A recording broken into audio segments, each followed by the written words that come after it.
Morning Year 10 and welcome to one of the first of probably many tutor videos to assist you with your Elizabethan England learning. I hope you find them beneficial. The first thing I'd like you to have a go at is to put the title in your exercise book, How Did Elizabeth Solve a Problem Like Poverty in England? There are 6 pictures that are in front of you now, which are all causes of why poverty became an increased problem in Elizabeth's time.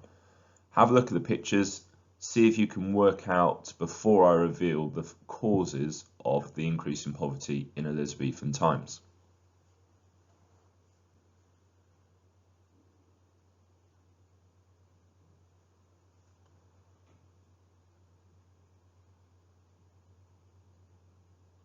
So the 6 major causes are population increase, poor harvests, debasement of coinage, enclosure, dissolution of the monasteries, and a shift in farming practice from arable or crop farming to pastoral animal farming, in this instance sheep. In today's video we're going to try and get detailed notes on all of the causes, so make sure you're using all these subheadings and follow the video along.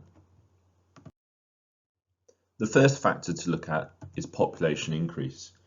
The size of England's population have remained fairly stable for the 2 centuries since the Black Death, but there was a dramatic population growth during Elizabeth's reign. Historians have remained divided as to the true numbers, but there are some suggestions that the population grew from 3 million to over 4 million, or a population increase of 43%. Think about the impact this would have on resources, especially food, and jobs becoming harder to find. With lots of workers available, wages stayed the same, but as demand for food rose, so did the prices. Inflation was a huge problem throughout Europe at this time, not just in England, but created a huge amount of pressure on the Elizabethan people. Make sure you've taken notes under the heading population increase. The second factor we're going to look at were a series of poor harvests that took place during Elizabeth's reign. If we think back to population increase as an issue, if food is scarce, that's also going to apply further pressure. In the late 1590s, there were a series of poor harvests, matched by cold winters and extremely hot summers, making crop growing not a very suitable opportunity. As food became more scarce and there was a dearth in food around, this led to price increases. And as we've already said, jobs were scarce, wages remained stable, and this once more put further pressure on an already dire situation. Make sure you've taken notes on poor harvests, particularly pointing out that between 1594 and 1597, at the end of Elizabeth's reign, there were consecutively 4 poor harvests. Issue number 3 is not a particularly easy one. It is the debasement of coinage.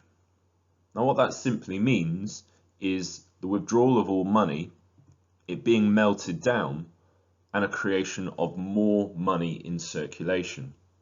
This was a method used by Tudor monarchs to pay off expenses for foreign wars, especially under Henry VIII with the French. So what did this mean? Well, this meant that there was more money in circulation, which was of lesser purity and value. And essentially, this leads to inflation. It led to prices rising, but wages not matching this. And therefore, with debasement of the coinage, it would hit the bottom of society all the more. So, debasement of the coinage. The withdrawal of money from circulation, it being melted down, it being redistributed, more of it in circulation, which led to inflation of prices, hurting the poor in society. Make sure you've got notes on this as a key factor. The next factor is enclosure. Now, enclosure sounds difficult, but it should be pretty simple to understand. It essentially means fencing off land. But what was the big issue about this? Well, previously the poor had access to something known as the common land. This land would have been provided by the monasteries or land that would not incur high rents. Once the land had been fenced off, it meant that those owning the land could charge rent for the access to it.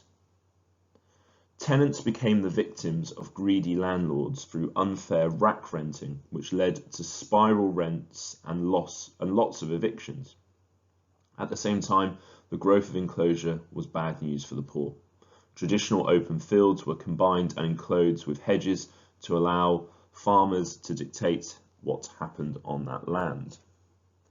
Think about yourself as someone who would be in the Tudor times heavily reliant on access to that land. All of a sudden there is a greater charge to that access, and therefore this is going to lead to poverty for those involved. The next one we're going to look at is the dissolution of the monasteries. In the past, the monasteries have been a key source of charity for the poor. They provided food, shelter and medical care to the needy. However, Henry VIII had got rid of the monasteries in the 1530s as part of the Reformation. So removing this traditional source of help would have been a loss of a lifeline for many people in society.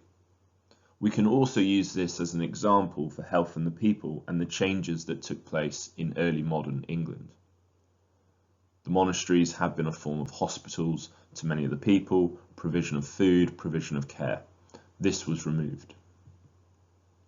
Ultimately, this led to the poor people flocking in even greater numbers to the towns looking for better life. Unfortunately, the towns could not cope with such numbers, and the migration of so many people brought the issue of poverty to the public's attention in a much more acute way. This forced authorities to respond and take responsibility for the welfare for people for the first time. And in our next lesson, we'll look at the provisions put in place. One more factor to go. The final cause of poverty in Elizabethan England was the swap from arable crop to pastoral animal farming. One thing that must be noted is that in the Elizabethan times, one of England's biggest exports was wool. And it had a captured audience in the Netherlands, in Antwerp.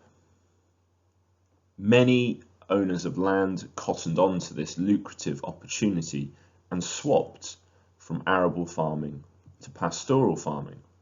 And I think the most important thing you need to consider is how less labour intensive pastoral farming was. How many people would you need to work the land? Well, let's say many. How many people do you need to watch over a flock of sheep? Well, one, so long as he doesn't count them too much that he falls asleep. Here are all the causes of poverty in Elizabethan England. Now that you've completed this tutorial, make sure you take on the quiz to ensure that your notes are up to speed on this and that you have checked the revision guide for any further information. There is also a PDF format to go with this video of information that might be of use.